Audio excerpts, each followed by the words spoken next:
journey as actually as a pianist. I started, that was my first instrument. And I can thank my middle school band director for kind of starting me on the field of percussion, because I did originally want to be a clarinet player, but my band director luckily saw that I would be a much better percussionist, and she was absolutely right. So I thank her for that. And I decided from there to leave the great state of South Carolina and travel around. So I went to Tennessee for some school. Finally came back to Georgia to settle in at Albany State University as far as teaching. But I'm just going to give you a brief, introduction. My career has been all around, mostly classical based percussion, a lot of keyboard based things, snare drum, timpani, and things like that, and then rudimental as well. Indeed, thank you. And I must say that the clarinet is also a glorious instrument. So that is my primary instrument. So it's amazing that you thought about it at one point in time. Thank you for that introduction. Dr. Roderick Little, if you could tell us a little bit about yourself and your journey through percussion.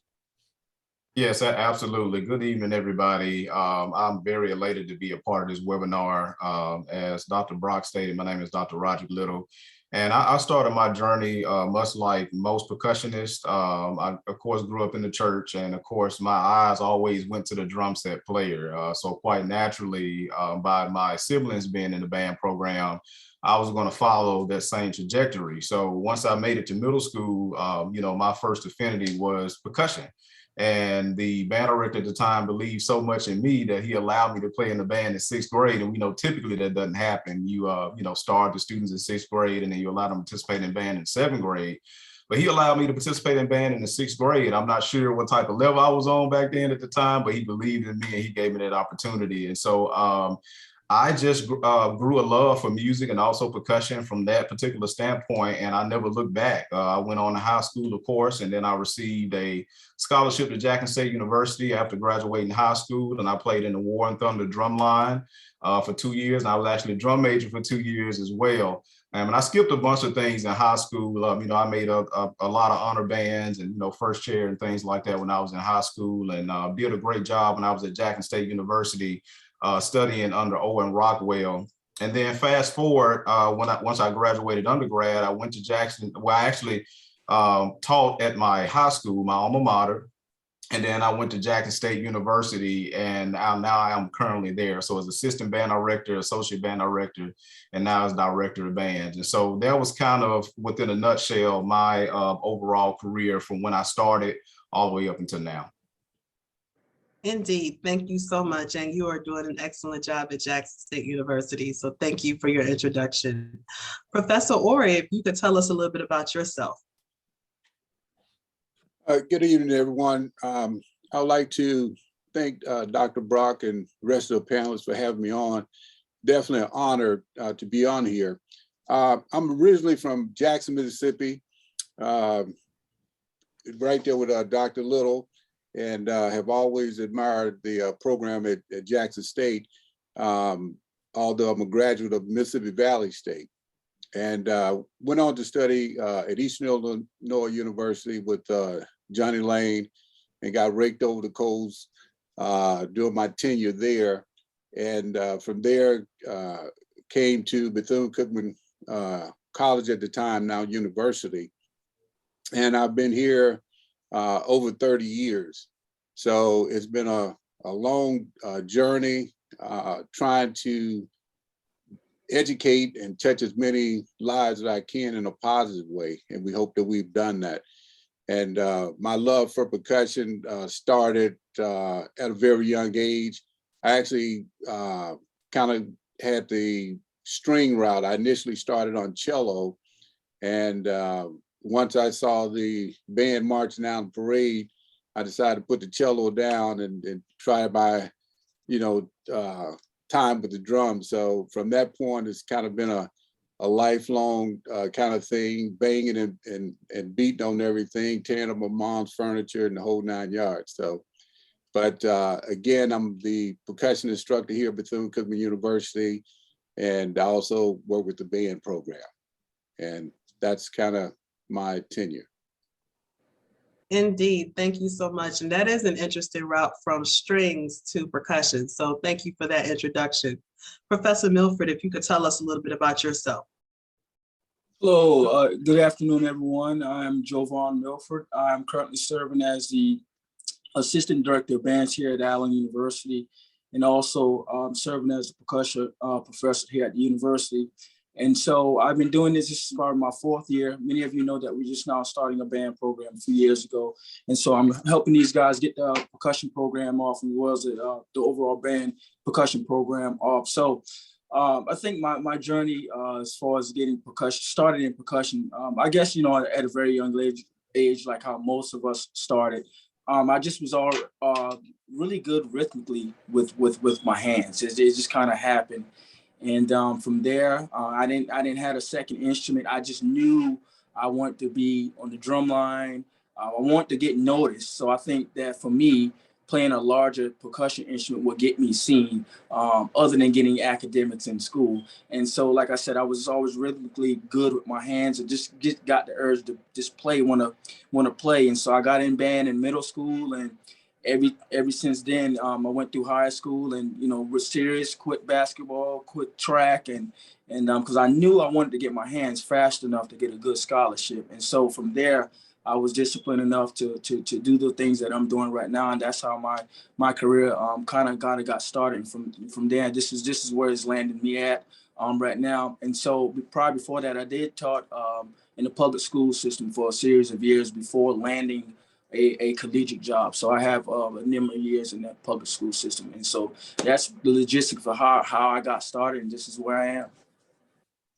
Indeed, thank you so much. And I know that you're doing some great things just across the country with percussion, with workshops and building that percussion studio at Allen. Yes. So thank you for your participation and your introduction. Professor Powell, if you could tell us a little bit about yourself and your journey through percussion. Well, good afternoon. I'm Elijah Powell from Danville, Virginia, percussion instructor at Virginia State, going on my 22nd year come August. I would say I got started when I was young. Parents bought me a little Smurf drum set. So, I had that. And then from just beating on tables, at the lunch table, beating on my hands, started band in middle school, kept it going. But while in middle school with, I guess dealing with marching band, concert band, I had a love for hand percussion. So I used to play for various dance ensembles throughout the city, djembes and different hand drums. Got to Virginia State, music education, became an instructor 2005, while still, pursuing my hand drumming, I guess career. And I guess I would say that this is about it. Thank you so much. I'm glad you mentioned the hand drum, and I was going to ask you to include that in your introduction. So thank you for that, and for your introduction again. And Mr. Reese, if you could tell us a little bit about yourself. Good evening, everyone. Wow, it's hard to follow up after so much sterile resumes here. So let's see, I grew up in Colorado, and I think my journey with percussion began, I went to a middle school. My dad took me to a new middle school, and the band teacher came down and he introduced himself, and he said, hey, look, we have a big concert band, we have the orchestra, and you have a wide variety of instruments you can decide to play and choose to learn. And I said, well, I don't really want to be worried about learning any notes. So let me go ahead and just really, mess around with this drum thing real quick. So lo and behold, I picked snare drum and percussion, thinking that I wouldn't really have to leave reading notes, but unfortunately, it seems that's all I do now is just read notes every day. And so after that, made my journey, high school, marching bands, all city jazz bands, and then got an opportunity to go to Virginia State, where I was a percussion major, performance major, and then graduated and then pursued my graduate degree in percussion performance from the UNLV in the great city of Las Vegas, Nevada. And, just kept it going, just always stayed with it, always kept the mallet sticks in my hands, and just always am a student of percussion as well. And, creator and founder of Rhythm and Reading, and got some other things going on as well, and CEO of Prodigious Music Concepts as well.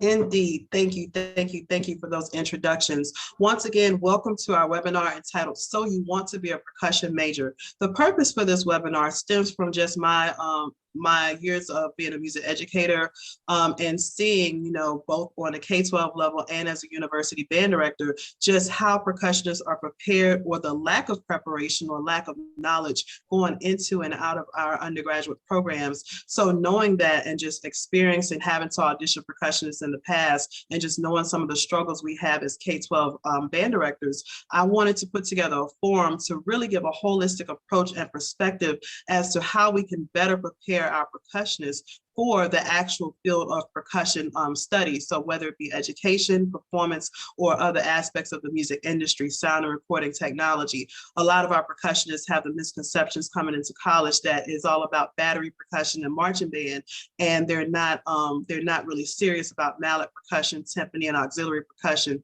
until they get to the university, and sometimes they are deficient in those areas. And so this webinar is to kind of provide some helpful tips as to how we as K-12 educators and community members and supporters can better prepare our students, and how we as university band directors can better help our incoming freshmen who may be facing these challenges but have the desire to have a career in percussion. So we're going to jump right in. We have a couple of questions that will guide our webinar discussion.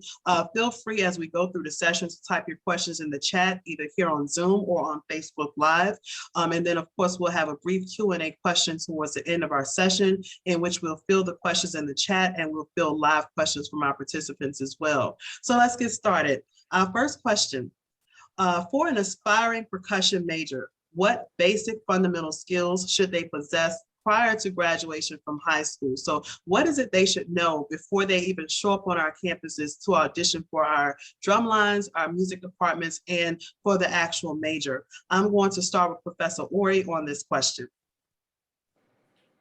Okay, fundamentally, if we're thinking about pursuing a career as a music major, as you stated, one of our biggest challenges in our community is that we equate being in the choir with being a music major, or being in the marching band being a music major. So one of the challenges that we face is that we think that if we rehearse with those ensembles, that's rehearsing or developing our personal development. So one of the things that I would say to aspiring percussionists, you need to be what I call a well-rounded percussionist, meaning that you can do the mallets, you can do the snare drum, both rudimental as well as orchestral. You can play drum set, you can play timpani. So you have about 4 general areas that we should target from a fundamental standpoint. And you need to be able to facilitate on those instruments. So if we look at the snare drum, if I give a student a practice pad, and now everybody's trying to be a YouTube sensation, so we have a hot lick on YouTube, we'll spend 50 hours practicing that particular lick, but we won't spend 50 hours practicing timpani. We won't spend 50 hours practicing the marimba. So we need to balance out if we're going to have the type of success that we need to actually function in the major. So again, having a solid foundation on snare drum, solid foundation on timpani, the mallet instruments, and drum set, as well as playing different styles on drum set. So part of the challenge is that we don't reach out to, when we play in the church, we kind of are doing the church gig. If we're playing in the jazz band, we're doing the jazz gig, but trying to have a diverse palette in terms of being able to play a variety of styles on drum set as well. Indeed, thank you. Very, very good information. Dr. Baxter, would you like to add additional information to Mr. Ori's response? Oh yes, I'd love to add wonderful things. I definitely also feel if you're thinking about being a music major with your emphasis in percussion, you have to be well-rounded. You need to have a good self of discipline. I think any musician definitely has, but in the percussion family, there are so many instruments. And just as he just alluded to, you can't just practice or just play the thing that feels the best, or the coolest thing of the week.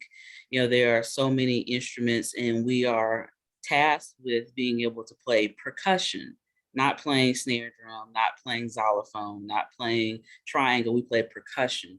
So you have to be open-minded and willing to take on that task to play multiple instruments.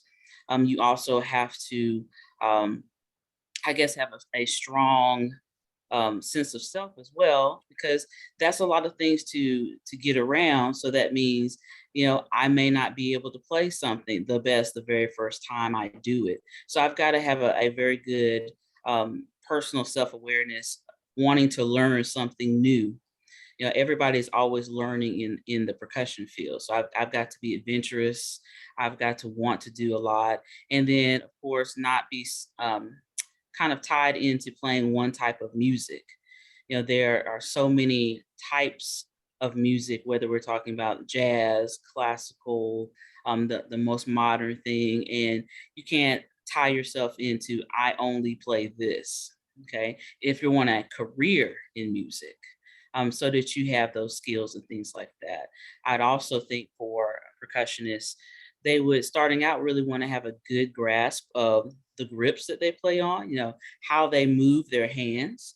I'm sure we'll get deeply into more technical things later, but, a good way of, this is how I hold the sticks and how my hands move, good command of the body, their stature, and things like that, so that there are early habits. We're not having to undo those habits early on. So just adding on to some of the great things that have already been said. Indeed. You mentioned some great things about self-discipline. That is important for any musician, but especially percussionists. I know, being a clarinet major, all I had to do was worry about the soprano clarinet, sometimes the bass clarinet, but looking in the back of the room, in the back of the bandroom, you all are wheeling out 10 and 15 different instruments and having to have knowledge of all of those. So I definitely, support what you all are doing. And I know, me personally, I would have had a fit having to learn all of those instruments. So thank you for that. Professor Milford, would you like to add anything to that question before we move on? And then, of course, Dr. Little after that. Yes, I think most of you guys already said some of the similar things that I'm going to kind of reinforce. But I think the number one thing for me is because we are so responsible for a wide range of instruments, and there's so much stuff that as percussionists, even the standards like the melodics and the timpanis, it's just so much to be knowledgeable on. So I think the main thing for me is knowing the standard of the basic fundamentals, what's required before you stepping on college campus. You need to know, if not all 40 of the rudiments, you need to know at least a couple out of each category. You need to know that playing an R&B song is not really an audition piece for concert snare and drum. Basic timpani tuning, you should be able to at least talk intelligent about that. If you're not playing full mallet technique just yet, you should be exposed to different stuff that can get you up to that level if you're not playing that. So I guess for me, again, I think knowing the standard of, and you're not going to know all of it coming straight out of high school. It's just that knowing, the basic fundamentals for each instrument and what it takes to build on those instruments before, I guess, entering college. I think that's the number one issue for me that I've seen.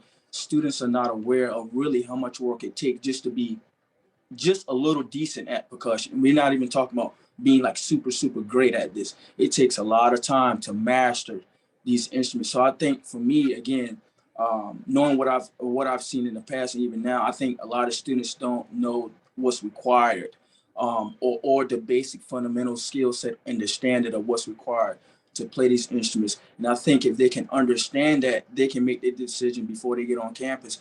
Either I'm going to do this or I'm not. If you can present me with this paper and I said, you need to learn this. Okay, timpani, this, snare drum, mallets, that can kind of already set yourself up right there. Before I get on, I'm just not even going to go into music and waste time, because if this is required and I know that I'm not a disciplined student, then I don't want to deal with in such a major that's so demanding. And so that's the biggest thing that I'm seeing. Students are not really understanding what's required. Being a percussion major, I think some people just think it's cool and assume that we just kind of just do our own thing, but it's a lot more deeper than that once you get into the program. Yeah. Indeed, indeed. And of course, it seems like some recurring themes are here as far as, being disciplined, being versatile, and being open-minded. Dr. Little, would you like to talk to that as well, as far as basic fundamentals that are suggested or required prior to even leaving high school? Yeah, and I can definitely speak to the sentiments of all of my colleagues who have said some outstanding things that definitely high schoolers need to know coming into college. But I think from the standpoint of pedagogy, they kind of touched on a lot of things in regards to what students need to know. But to add to the pedagogy side of things, students have to be advantageous to step outside their comfort zone of just marching percussion. I mean, so many times, especially in urban settings, again, I think it was mentioned that, they want to be seen, they want to be the Nick Cannons of the world, for a lack of a better term. And so often they're not subjective to concert percussion, and so I think if they're actually subjective to and open themselves up to venturing out to other percussion instruments, that will be a benefit for them. But in regards to some other things that I wanted to add to the conversation is that I really think students need to get involved with the theory behind music. So of course you want to focus on technique in regards to the pedagogy, but however you want to focus on the theory of music as well, because what I see, what I've seen during my tenure as an educator, students come in expecting to be a music major. Well, the question is, why do you want to be a music major? Well, I was section leader in my high school band. I love music. I wake up and I think about drums, and that's great. But however, once they enter the world of college, we know, as everybody on the call, they have to learn about theory. They have to take music history. They have to take sight singing and ear training. And so I always encourage all percussionists to, as they sit back in the back of the room and listen to the winds and watch the conductor conduct, they need to be actively listening instead of watching the paint dry on the wall, right? Because as we all know, sometimes and a lot of times, percussionists can be some of the best musicians that you have in your band. So I encourage a lot of students to not only just sit back and kind of focus in on their technique and skill, but also think about how they can grow as a musician in regards to the theory as well. So if a band director gets up and get on the board and start talking about clefs and start talking about intervals and things like that, and chords and all of the other things that goes into music theory, don't think that that's not for you, because when you go to on the collegiate level, you're going to have to learn about those things. So I just wanted to add the theory side behind all of the wonderful things that our colleagues already spoke about in regards to technique and overall venturing out in the world of percussion. Exactly, because one of the first things we do as incoming music majors is most schools will require you to take a placement exam in music theory and music history to test your knowledge of scales, chords, intervals, note names, reading the clefs, reading rhythms, counting, to determine whether or not you want to go into Music Theory 1, or we need to put you in this remedial course called Music Fundamentals or Reading Music 101. So that's extremely important, is knowing something about that. And then too, when your band directors are talking about various composers that you're writing, or even take it upon yourself, you get a brand new piece of music, you see the composer at the top, Google them, find out a little bit about them. Find out why the percussion part is so hard. It might be that the composer is a percussionist, or that he hated percussion, so he's taking it out on you musically. So that's important. And I think that's really, really good to add that part into it. Mr. Reese, I know you had some things that you wanted to add as far as basic fundamentals, just from your experience and what you've seen going into the graduate program. What is something you feel students need to have before they even go into undergrad that will possibly help them go through that program later?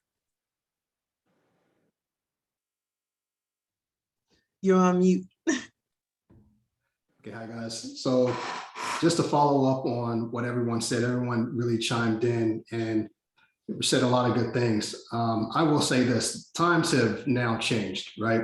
So for anyone now thinking about going into percussion, you can simply go online and type in, what is a percussion major? And just learn it, see what that definition is. You can even, what are the requirements to get in? When I was coming up, we didn't have that opportunity. So it goes both ways. I think if you're even interested in going to college as an undergrad and say, hey, look, I really want to major in music/percussion, right? So you have already taken the opportunity to talk with someone, and now they're going to let you know, or they should let you know, hey, look, whether, depending on what type of teacher you have, hey, these are the basic things just to get started when you want to go into school. I personally think, like someone else said, you should have a good knowledge of, if you're dealing with snare drum, just the 40 rudiments, right? A good knowledge of counting. You should have a good knowledge of understanding of, what notes look like. I believe Dr. Little or Mr. Little said that, the theory is an aspect that someone should know about coming in. Yeah, as a percussion major coming in to undergrad, you would want to at least know about the circle of fifths, right? You would want to at least know that, hey, yes, I can play at minimum a 5-note scale around all the circle of fifths at a minimum, at least know this. And if you're really interested in timpani, you're not really concerned with, the playing, because the instructor itself is really going to teach you the technique, but you want to make sure you know what the pitch range is for each of the drums. That way you have at least a good founding knowledge of what you're actually going to work with. Indeed, indeed. Thank you. We're going to lead into, sorry, before we do that, Professor Powell, did you have anything actually that you wanted to add to that before we move to our second question? Most everyone said made some good points. I do like what Dr. Baxter said about self-determination, self-motivation. You can spend much time you're going to spend in marching band, learning the snare drum, spend that same amount of time in concert band, on timpani mallets. And I would say, the teachers, I guess if they need to, encourage these kids, if they're going to major in percussion in college, make sure they know their rudiments. They know, some scales. They know what a timpani is. They know how to hold a triangle. It's not just about mallets and timpani. You still got other, concert percussion instruments, and some of the kids don't know how to hold it, what to do with it. So, it's not only on these kids, but it's also on these teachers also. But yeah, that's it. Indeed. Thank you so much. And yes, the encouragement piece, the motivation piece as well, especially with communication between many of our college directors are going out now and they're providing packets for your high school directors. And if you're not, I encourage you to do so. But once you get those packets, high school directors, please make sure that you are nurturing that you're making sure, if you have a student that has an audition coming up, don't just let them go on their own and figure it out. Kind of, show interest and show motivation, set aside some time and help them to prepare for that audition. Because remember, not only are they going into the program, they're representing you and your school. They're representing your teaching. They're representing your leadership. So you want to make sure that you're leading by example and that you're giving them the opportunity to be successful as they enter college. Okay. This next question is geared towards our 4 active professors, and it relates to your specific departmental audition and just general knowledge, auditioning percussionists over the years for the marching band and for the Department of Music. I would like to know, what is your advice for successful preparation for the departmental audition for those wanting to major or minor in percussion, and how does it differ, if at all, from the general marching band audition? I will start with Professor Milford on this question. I know that you all have just started the marching band program at Allen University. What advice do you have for preparing for your department's audition, but how does that differ, if at all, from the marching band audition? You're on mute. Sorry.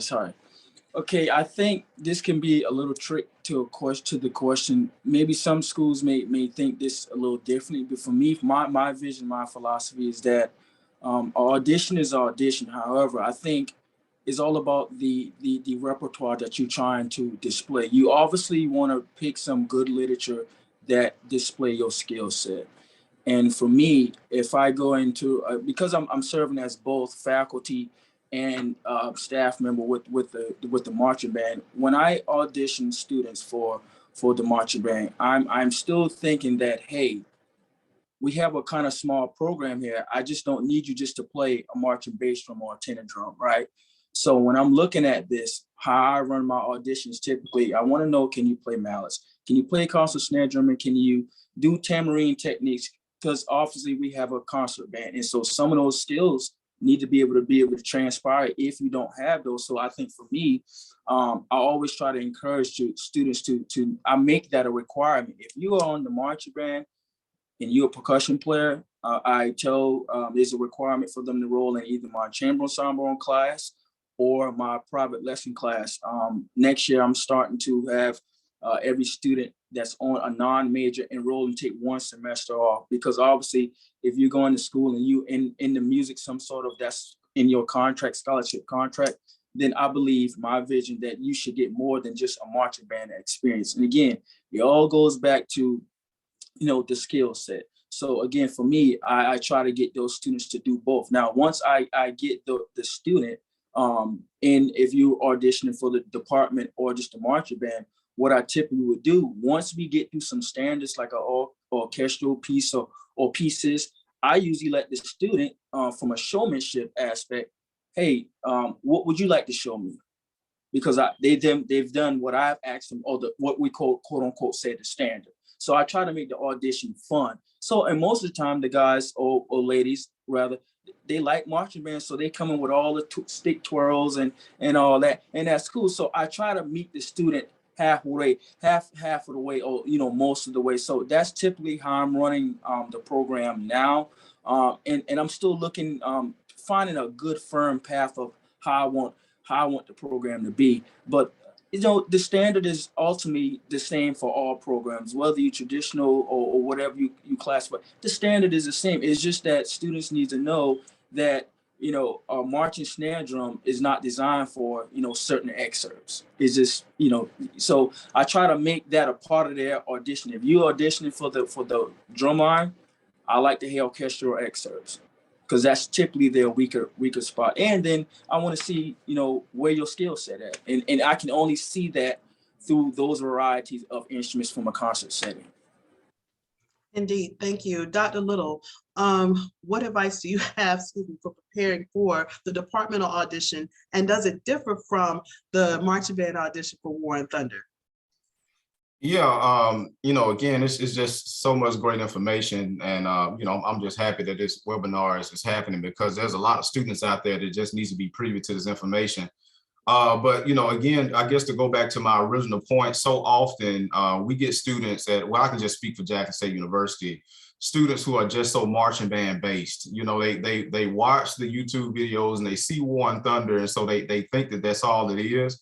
But it's definitely of the account, and it's also responsibility of the college band program to show different facets of their program holistically. And we try to do that at Jackson State to let the students know, like, hey, we're not just a marching band. We have a functional wind ensemble, symphonic band, concert band, percussion ensemble, and so have you, to let the students know, like, hey, if I go to Jackson State, I'm not just going to be playing in the marching band. And so they have to take off those rose-colored glasses and make sure they understand it as a holistic approach.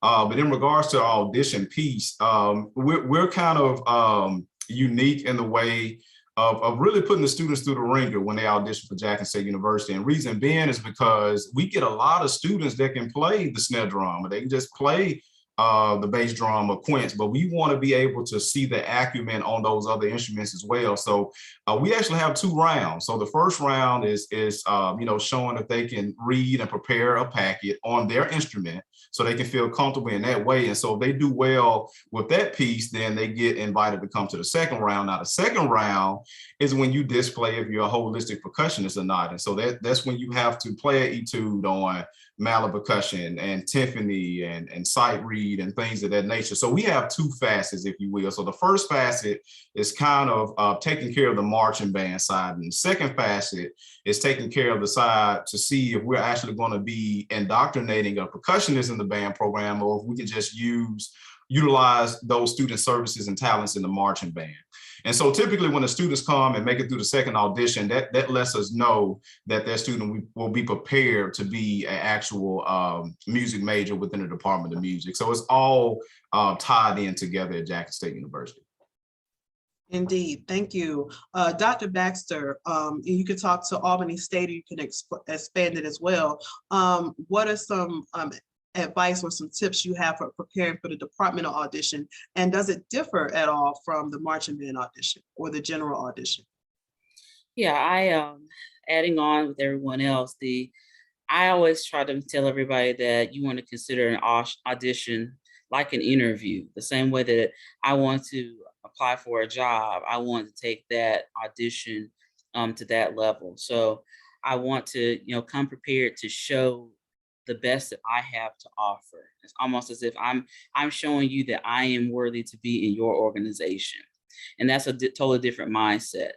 As far as preparation, as far as a departmental versus marching band, the students when they come in to audition for percussion, there's a general audition that you do across the board.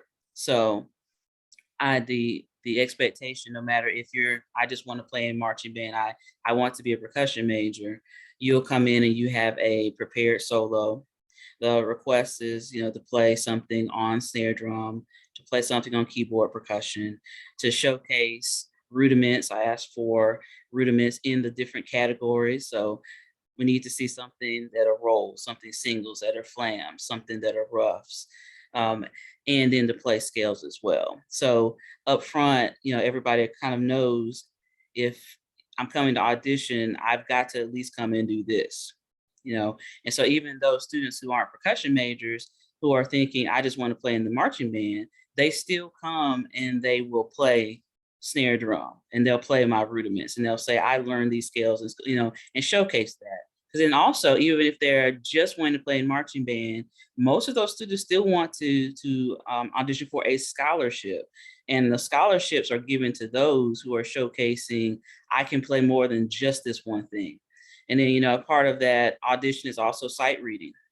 Okay. So some people come and they can play really wonderfully on the instrument, but they're not able to read a lot of things as such. So, that initial audition is to see the well-roundedness and to see who are worthy for the scholarships.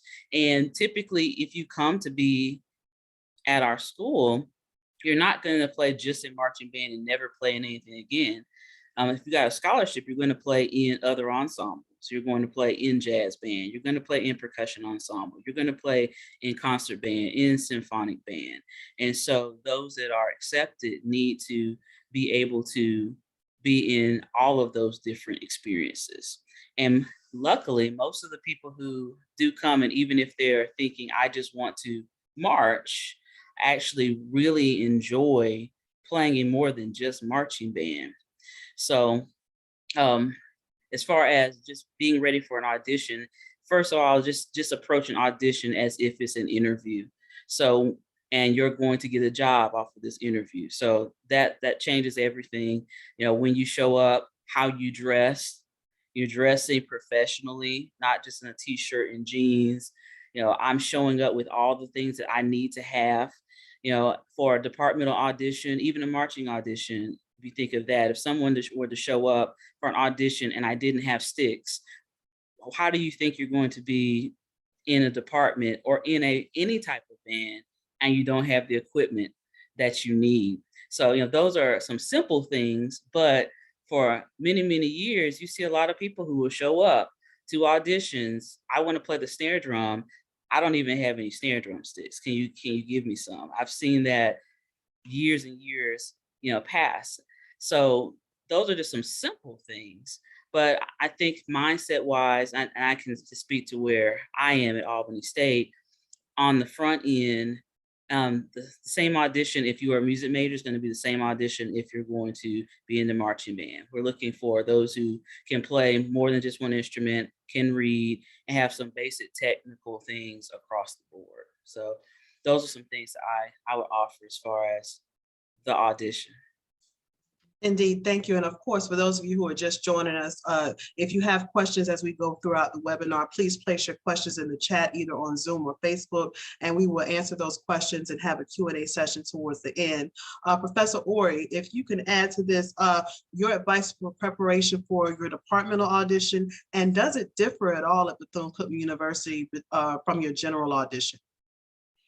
Well, as some of the other panelists have stated, the percussionists, when they join the band program, you're kind of in a multitask kind of situation. So you'll play in a variety of ensembles.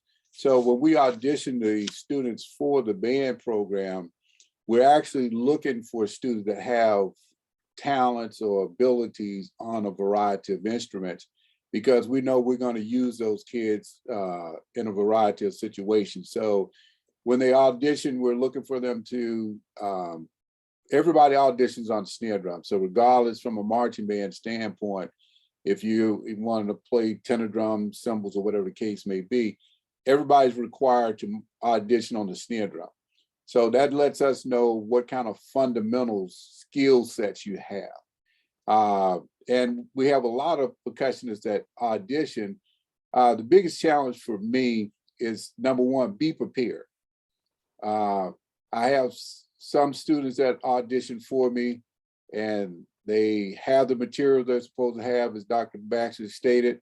I've had students that come and say, well, do you have a pair of mallets? Do you have a pair of sticks? Well, you didn't come prepared. So if you're going to audition, that's the first thing. But as a contrast band major, the difference that we look at when we deal with the major, even though the students may have experience on a variety of instruments, now we're looking at the skill sets. What skill level are you performing on as it relates to the major? So we want to make sure that you can be successful in the major. So as some of the panelists discussed earlier, are you dedicated to go through this task? Because, as you know, being a percussionist, as you stated, you don't just learn one instrument. You don't just read one clef. So we have to make sure that we're prepared in those areas. So marching band, fundamentals, everybody does it on snare drum. And then we're looking to see what other experience you have on mallet instruments and timpani, what have you. And then when we go to the major side of it, we're looking to see how more in depth you are with your level of play. Indeed, thank you. And of course, many of you spoke to ensembles and various ensembles and why you look at different skills for those ensembles. And we mentioned the wind ensembles, the symphonic bands, the chamber ensembles. And I will also want to point out that many of our schools have orchestras as well that are looking for quality percussionists. So a lot of times don't discount, being in the orchestra as an option for you as well, and being able to play those instruments that are required in those settings. So thank you for that. We're going to move to our next question. As of course, as we go through, many of your questions we'll answer through the course of our webinar, but we'll fill any additional questions towards the end. Let's talk now. We talked about basic fundamentals coming out of high school. We've talked about audition requirements and if they're different and how you need to approach it from a holistic perspective and approaching it as an interview. But now let's talk about something that Dr. Baxter and Mr. Ori mentioned, supplies. When we often talk about supplies and accessories for our wind players, reeds, and brass players, valve oil and slide oil. But what are some must-have supplies and resources that percussion majors should have to ensure performance and academic success? And I'm going to start with Mr. Reese on this one. What are some supplies that you've learned and collected throughout your time, or that you realized kind of after you got into college, like, oh my goodness, I might need to go to the store and buy this? What are some supplies you feel are must-have supplies to be successful as a percussion major? We're not just talking general percussion, but to make it in a major, what should you have? Well, that's a good question. And I will say this, when you come in as a freshman, it's okay, right? You got the basic, you got your stick bag. I assume you have that first. You may have a set of snare drum sticks, a pair of mallets, right? And some xylophone mallets. However, I think it really depends on the department that you go into in the professor, right? Because he's going to start letting you know, hey, look, here are the things that you will need. As you matriculate through undergrad, you're going to start to notice that, hey, the expense to be a percussion major is starting to go out of the roof, because now not only are you starting to accumulate numerous concert snare drum sticks, numerous mallets, numerous timpani mallets. You may have got to get your own triangle. You may have to get your own tambourine. And I just will strongly advise that, you want to start accumulating these things as you go through undergrad. And it's just, the supplies are endless. They're non-ending sticks, mallets, xylophone mallets, timpani mallets. These are some of the things that you will need throughout your course going through undergrad. And it just keeps on going. Indeed. And like I said, even though I'm a band director as a clarinet major, I never understood, that I thought timpani mallets were timpani mallets until I heard there's staccato mallets. And then there are these mallets and then rubber mallets and felt mallets. I'm like, I'm gonna stick with this reed that I have, and we're gonna roll with that. So, Mr. Powell, from your perspective, I know teaching marching band, teaching percussion majors, what are some must-have things beyond the marching snare sticks that everybody shows up with? What are some things they need to have to even make it through as a percussion major? Well, of course, like Ricardo said, a stick bag. Have to have a stick bag. But outside of the marching sticks, you need concert snare sticks. And he mentioned, mallets, timpani, keyboard mallets. I feel you should maybe have some method books also. Some like a stick control book, or there's different methods that you're going to use or need in the future. I think other than that, coming from high school, that's about all you're gonna need: sticks, stick bag, method books maybe, drum key. Your own personal drum key. But I think other than that, your instructor will let you know what you need. But coming from high school, those are essentials, stick bag. Okay. Dr. Little, if you could talk, I know we've talked about xylophone mallets and things like that. Could you talk to some of the basic mallets or some of the different type of mallets they should have in that stick bag? I know that Music and Arts and Guitar Center, they often sell a stick kit for some people, but many of the percussionists may not know why they need that many sticks or what the function of some of those sticks are. Could you talk to some of the basic different types of mallets the students should have coming in to be able to make it through concert band literature, because it may not always be provided for them by the department just because of the number of percussionists you have in the department? Yeah, absolutely. I love to speak to that. And so you actually alluded to it, Dr. Brock, in regards to just the different tips of the mallets. So a band director or a percussionist may want to get a certain timbre out of the instrument. And of course, as we know, as percussionists on the call, there are different mallets that you utilize to get those different types of sounds and innuendos out of the actual instrument themselves. But just to go back to the xylophone, you're going to need, a different tip in regards to rubber or a hard felt tip on the xylophone because of the rose wood, and you want to make sure that the instrument resonates and responds the way that it needs to. Versus a marimba, you don't want to use a hard felt tip on a marimba simply because you can crack the bar.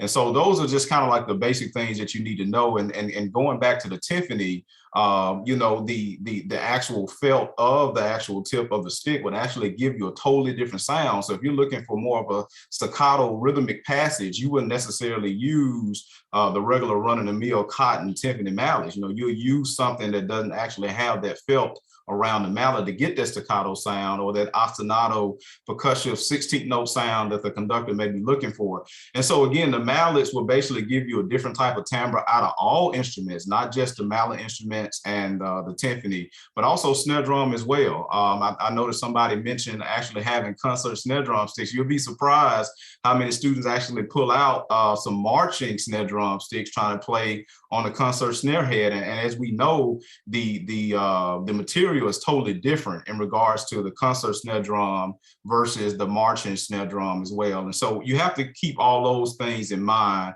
when you're picking mallets and all those different types of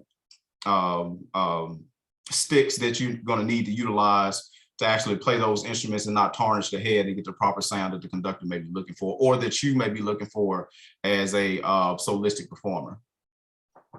Indeed, thank you. And Professor Ori, in addition to the sticks and mallets, and I want you guys to talk to too, because we talk about knowledge and holistic, and sometimes many of our K-12 band directors may not have a background in percussion. They may have been a wind player. So when we hear things and we see things on a paper like they need a 5S stick or they need a 2S stick, what does that mean? You know, and what is more important as far as numbers and types of sticks or brands? I know a lot of times they caution educators from suggesting a brand to a student. You may have a particular brand for your program that you may want, but of course we can't talk down on the other brands. But Professor Ori, if you could elaborate on some other must-have supplies, and with your response, could you just give us an example of what some of those different numbers mean? Okay, when you mentioned the different sizes on the sticks. So the S stick is usually a parade stick. That's our marching band stick.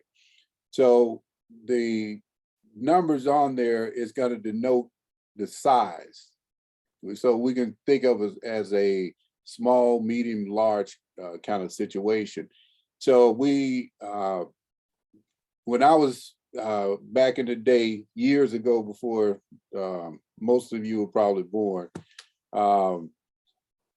they had 2B sticks. So the 2B was a general stick for a middle school, junior high school student because of that size.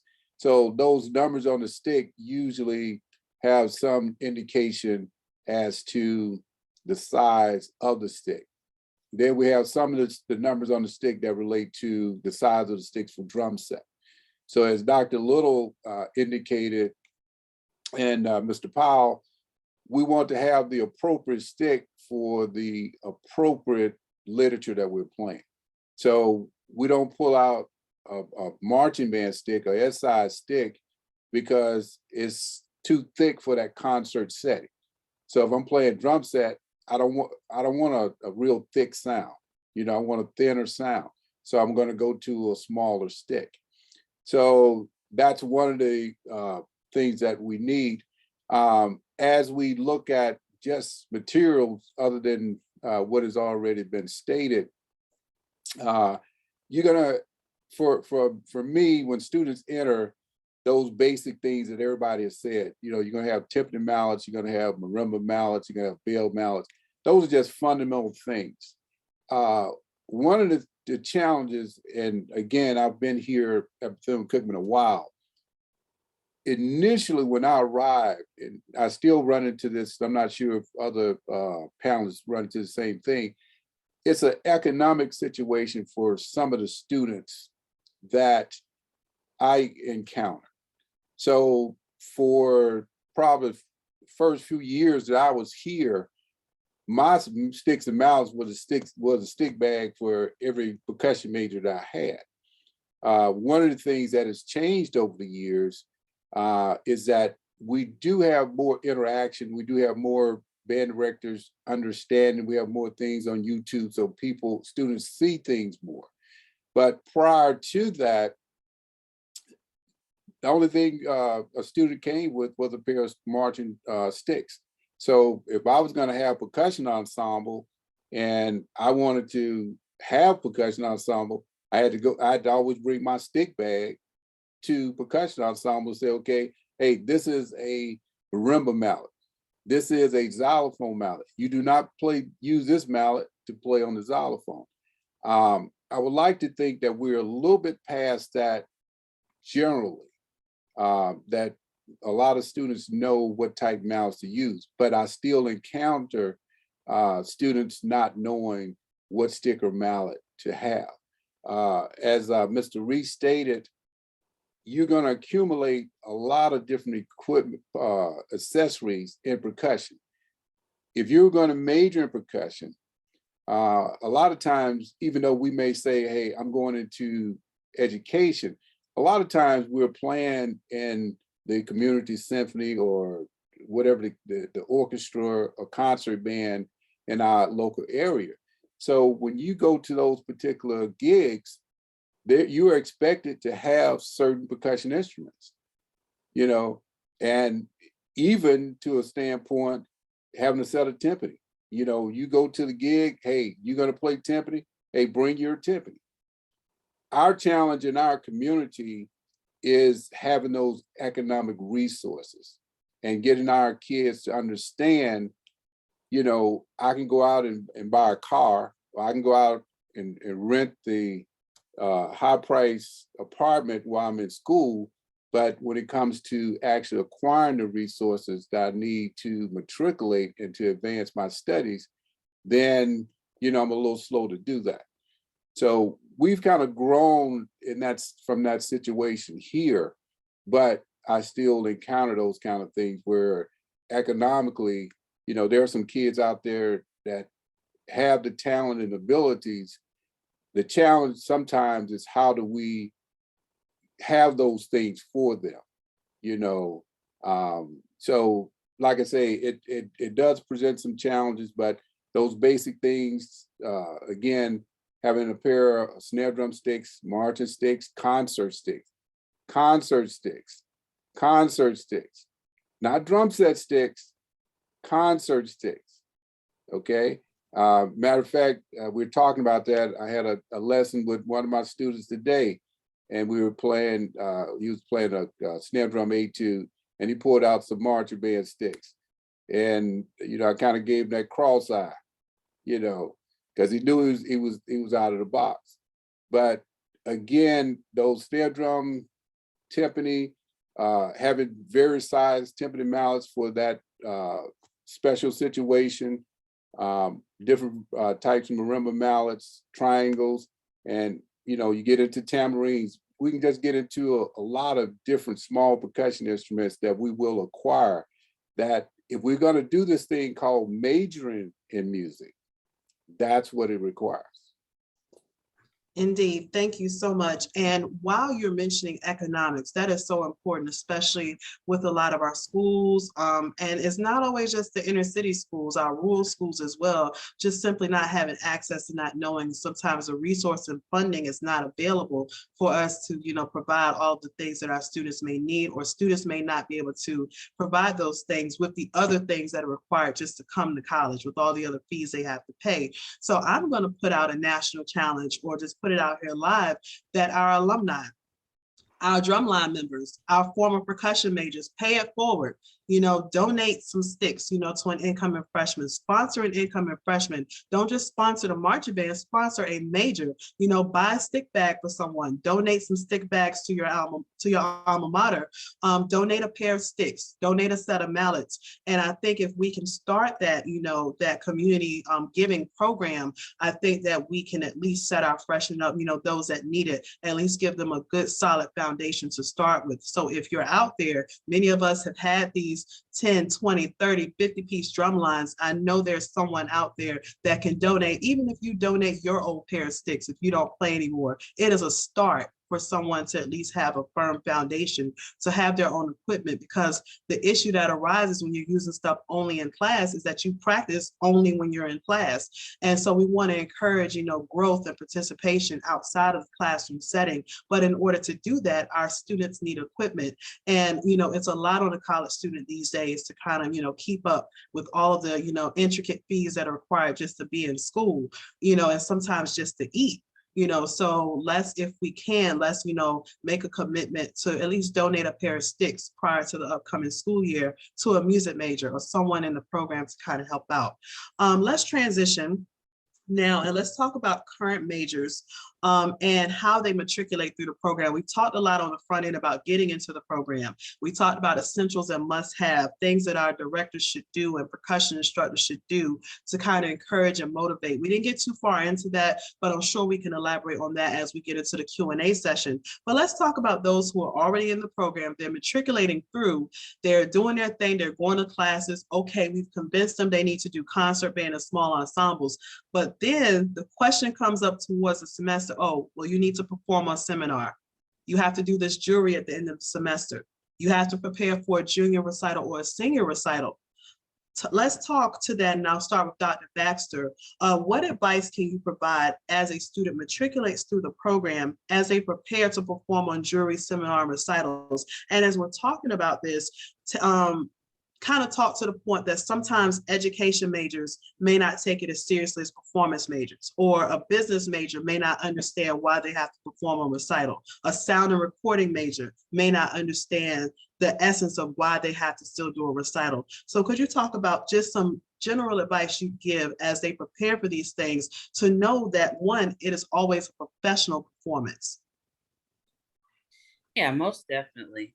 As far as the recitals, things like that, as a musician or performing, it's hard for me to imagine somebody who says they want to play an instrument and then they would go in the closet and they play in the closet and they never come out and nobody ever sees them. Even the person who, loves to play, wants to be heard or be seen, even if it's not by a ton of people.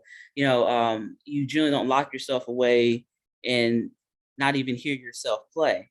So the musician or a percussionist specifically, I encourage them first to know what the expectations are before they get to them.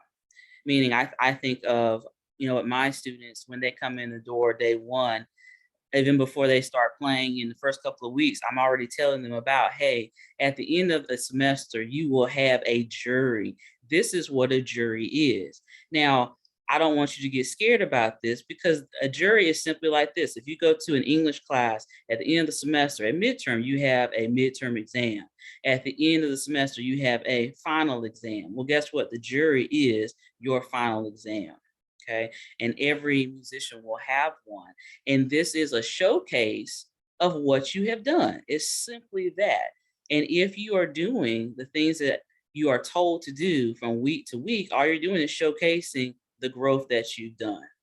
So if you have that mindset, you don't have to be too nervous about, say, doing a jury or a performance, because you're doing what you need to do. But that requires you up front to understand these are the things I'm going to do. So I encourage students, first of all, just know the requirements or things that you will need to do while you're in the program. And if you're not sure, don't be afraid to ask about that. Ask somebody, whether it's a professor or another student who is ahead of you, maybe a junior or a senior who's been there. They will definitely assist you in knowing how to prepare for those things. Also, those public performances are preparing you for real life. I think a lot of people get into music because they see people on stage and they see these great performances and they dream of being that star. How do you get there? You have to do professional performances. You have to learn how to get to that point. So look at those first recitals as being a learning point. Starting on playing in seminars. I have weekly seminars every week for percussion, and I'll do things where we're practicing technique things. And I will do, say, duets. I have a whole class of people, but we learn duets. And then part of that seminar is, okay, 2 people get up, play the duet. And I walk them and model through. This is how you come up in the stand. This is how you announce yourself. This is how you walk in and you bow, and all these things you will learn, how to perform, how to be in front of an audience, and you get multiple opportunities to do that during your matriculation. Whether, like I said, seminar, a lot of us have seminar, we have student recitals, and do know the culmination of you finishing is doing a junior and senior recital. And once again, it's a showcase of all the wonderful things you have learned. So don't look at it as a negative of, oh my gosh, I got to be on stage. It's, wow, look at all the great things I've done. It's a different mindset. So that's from my side of things. I've learned that students, if they can change their mindset about how they see the performance, it's an opportunity. It's a learning experience. And it gets you ready for the real world. Most of the time when you go to a job, you have to get in front of people, you have to communicate, you have to talk. We have to be outward, and we're performing at all times. You know, sitting here and we're talking to each other, we are communicating and being in front of people. That performance is that opportunity for you to grow and be prepared to engage in life as a great person. So I think I talk to people and I encourage students to kind of change their mindset about the performance. Just be open to it.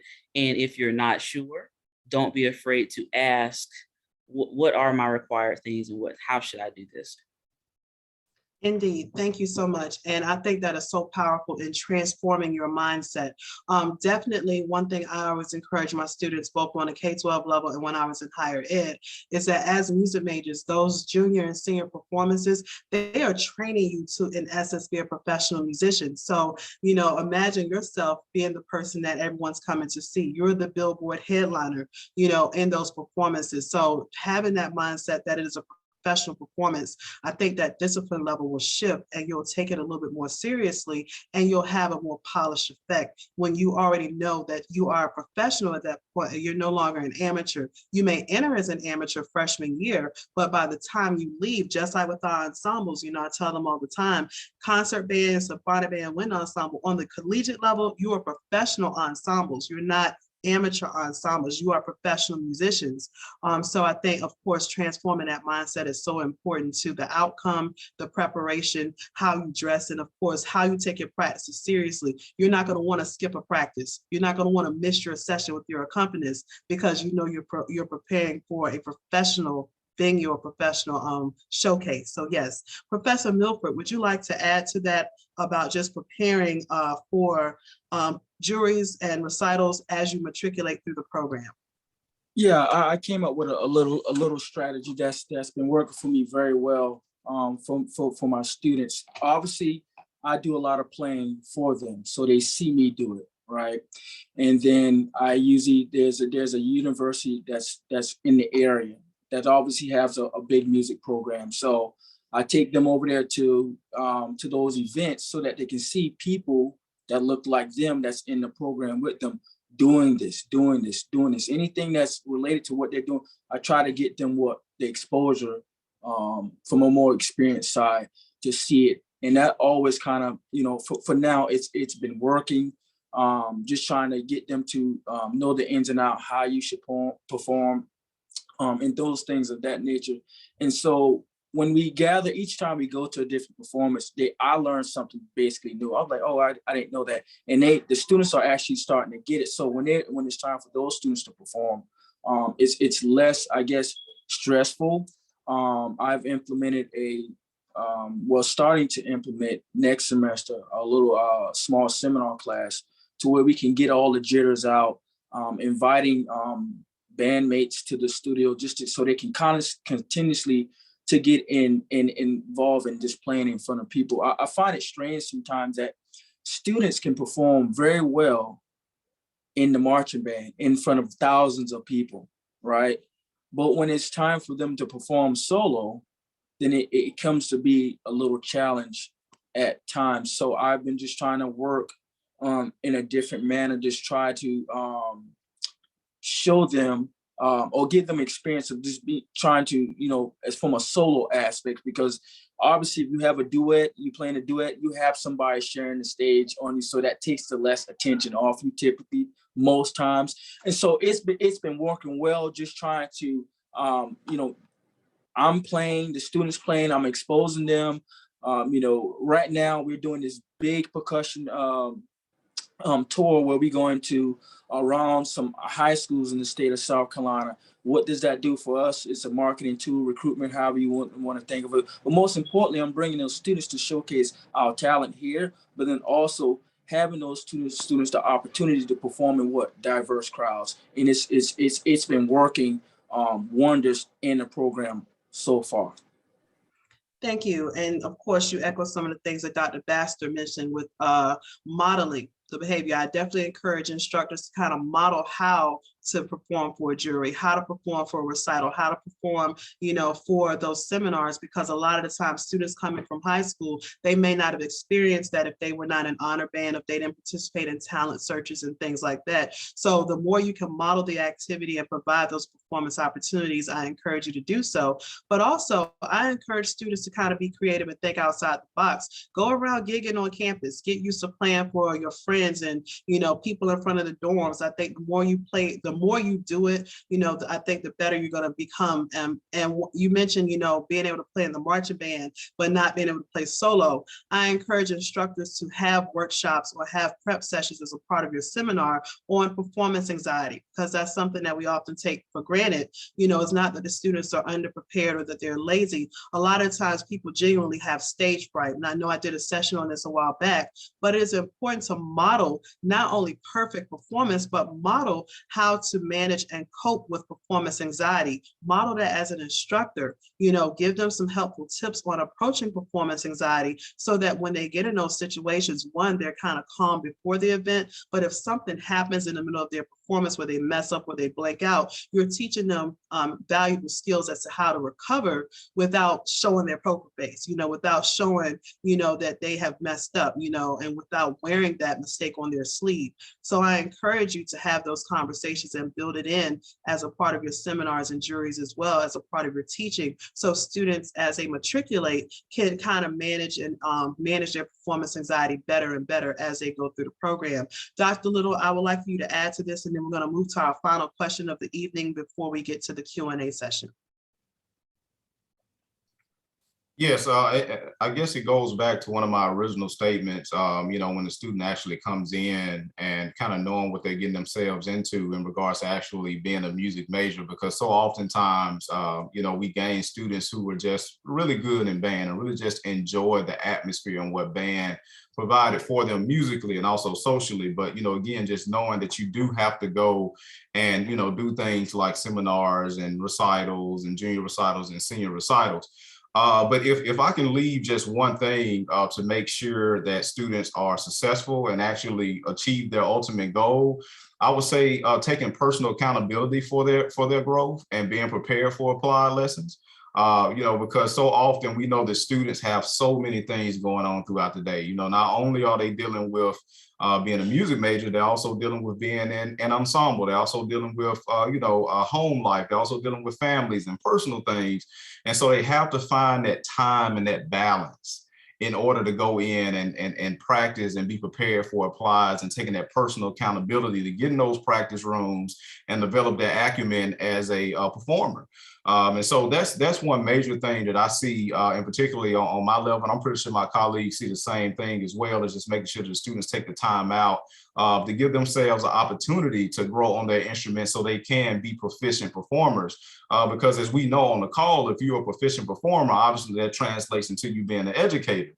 Because you cannot really provide the information needed to a student if you have not experienced those sad things. So really making sure that the student understands that is important as well. So those are the things that I'll add to the conversation in regards to students will need to make sure that they, in fact, achieve their overall intended goal with actually receiving a degree from whatever prospective institution that they choose to attend. Indeed. Thank you so much. Some very valuable information. For my participants, we're coming up on our last question of the evening, which will be for all of our panelists this evening to answer. So take the time, if you still have questions to place in the chat before we go to the Q&A session, please do so. But you'll also have the opportunity to ask your questions live. If you are on Facebook, I would ask you to still put it in the chat. But if you're on Zoom, we'll utilize the raise your hand button when we get there. But our final question for the evening, and it goes to a question that I already see in the chat. I'm going to combine the questions together. So for our current music majors and for those who are recent graduates or get ready to graduate soon, what advice can you provide to help someone adequately prepare for advanced studies in percussion? One big issue we see is that they'll come out of undergrad and they've done a great job, but they'll go and audition for a graduate program and they're still very deficient, either because of the repertoire they've been playing in the undergrad, or they still didn't have some of the skills needed to study on the graduate level. And they find themselves in an instance where they're in a year or two of remediation before they can even start a candidacy for grad school. So what are some things you can provide for graduates that are looking to, one, enter graduate school, and helpful tips for going into the actual field after college, whether it is going into music education or going into the general music industry? So we're talking about grad school and the professional realm, and we're looking for advice. And I'm going to go around to each person. I will start with Mr. Reese.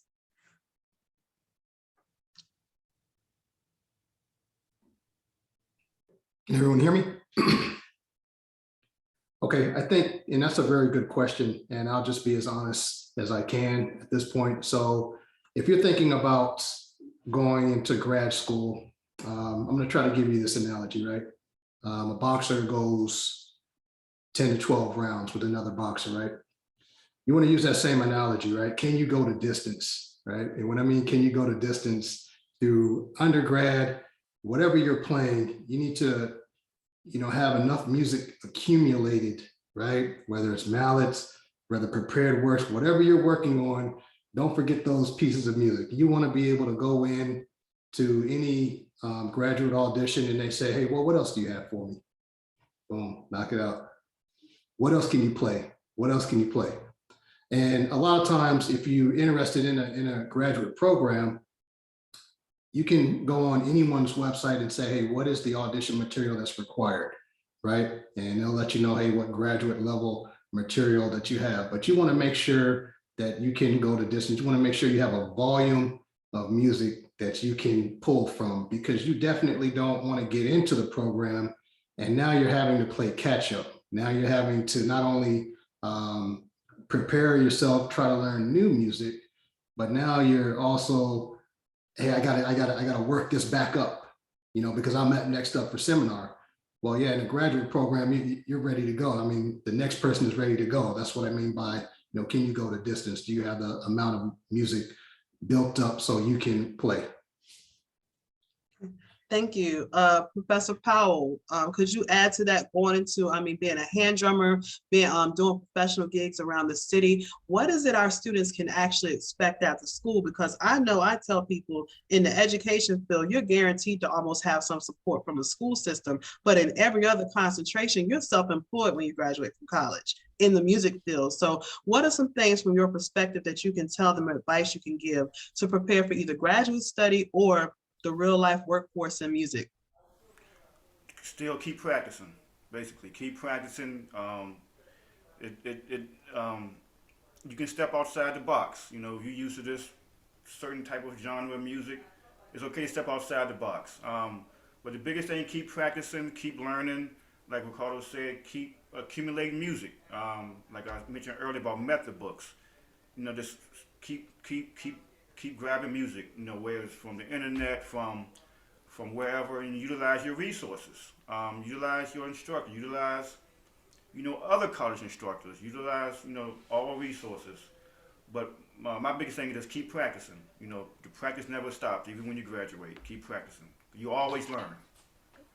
Indeed, as a musician, we know this. We've heard in the education as well as, you're a lifelong learner. But I definitely like what you said about reaching out to other professors. Sometimes we get so territorial and we think that the only professors we can learn from are our own, when there's such a wealth of knowledge out there. Just because your Robles on the marching band field does not mean that that instructor doesn't have something valuable to teach you.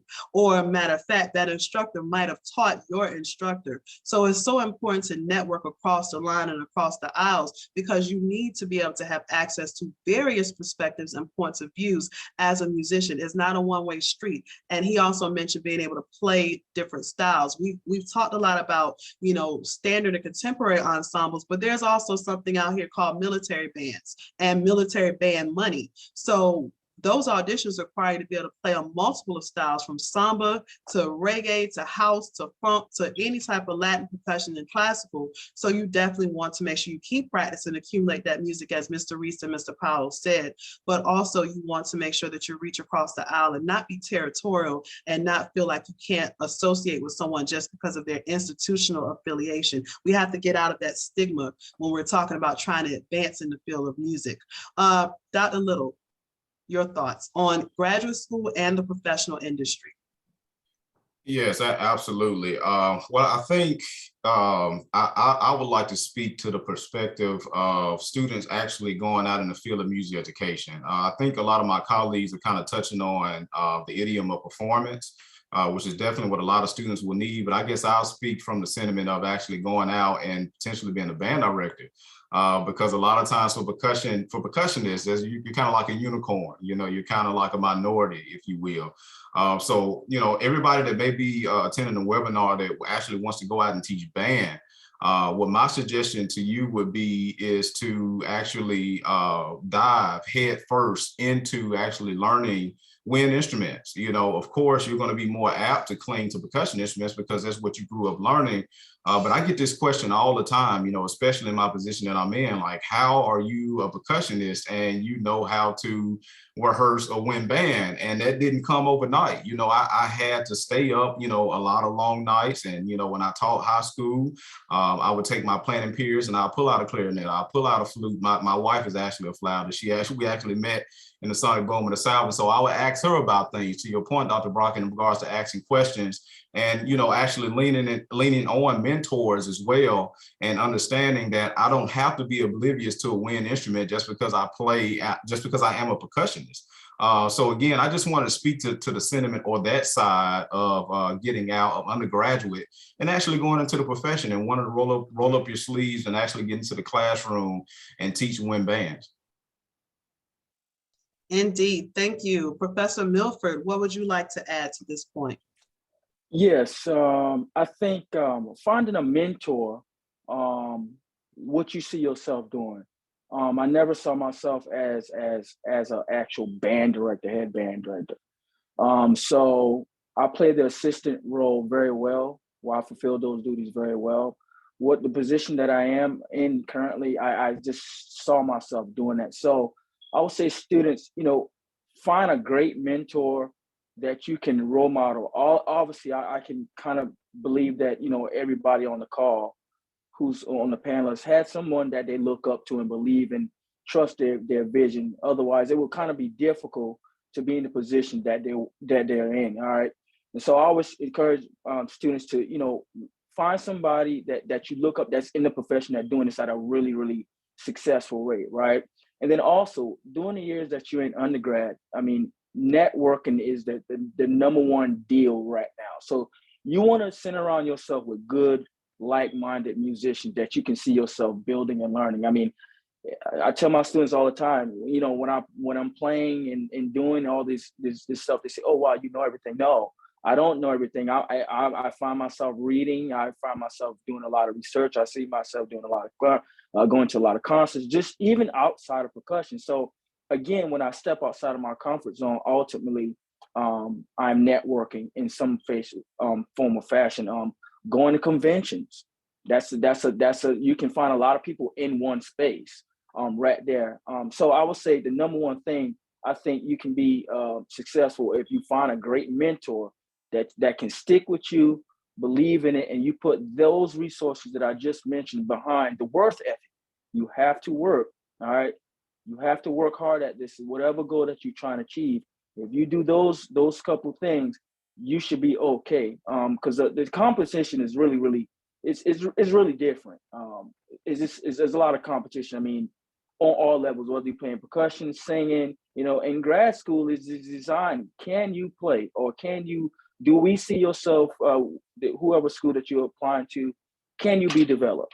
Do you have what it takes to be a graduate student? So it's very important that students, if you're in undergrad, that you learn all you can, because grad school is all about simply reapplying what you already done, except for at a higher level. That's the simplest way to do it, to state that point. So if you do those things again, I think that can be a good path. Now that doesn't guarantee you anything, but that kind of sets you in a good rim to be successful. Yeah. Indeed. Thank you so much. Very good networking, finding mentors and things like that as well. And like you said, finding someone that is already successful doing what it is you want to do. That is so important in education, but it is more important because we don't see it enough and we don't have the conversation enough with our performance majors, business majors. Introduce them, bring people into your programs before your students graduate so that they can see people who are successful doing the things that they aspire to do, so that they have some type of roadmap for how they want to use their degree upon graduation. Many people outside of education don't know what to do with their performance degree after graduation, don't know what to do with the sound and recording technology degree after graduation. But if you can provide those resources to your students prior to graduation, they will have a better idea of where they're trying to go and who to reach out to and what it's going to take, beyond just saying, oh, I'll go get my master's degree. And then what? You're going to be in the same situation again if you're not exposed to people who are already doing what you're doing. And it's more meaningful too if you can bring back successful alumni from your home institution that have done it and been successful, because one, it motivates the undergrads to stick through it to matriculation, get out of school and do the same thing, as opposed to being lost in the process and never achieving their degree. Okay, Dr. Baxter, your final points to this question. Yes, just adding to all the wonderful things that have been said so far, I want to bring in also the topic of quality. Some people think that, in order for preparing for graduate school, it's already been mentioned, I want to be able to play a lot of things, play a lot of instruments. And yes, those are all very, very important. But I think when you go on to more professional instances, the quality of what you're playing is really, really important. So in graduate school, professors are looking for those who have a great sound, a great touch. So I could be someone who can play 1,000,000 instruments on the marimba, and I can just get around the board. But if I'm playing all on the nose, where the string comes through on everything, somebody's going to look at that and say, well, they can play a lot of notes, but they don't sound that great. If I'm playing snare drum and I can play all these different rudiments, but my grip is weird and I'm playing in this side of the drum and over here, quality of sound is also very, very important. So some people do misrepresent, or in their mind think, I want to play something really, really difficult to show that I'm really, really good. But the quality of what is done has to be great as well. So I would say to those who are interested in going to graduate school, also think about the quality of what you're providing. Even if I'm thinking I'm a music education person and I'm going out to teach, it's still about the quality of what I'm providing to you as a teacher. I know my craft, I know my skills, and I have so much to offer. It's about the quality. Yes, we would like to have a lot in the quantity, but it almost is negated if the quality of what you're giving is not of high caliber. So that's what I would also urge people to think about, is think about the quality of what you're producing as well.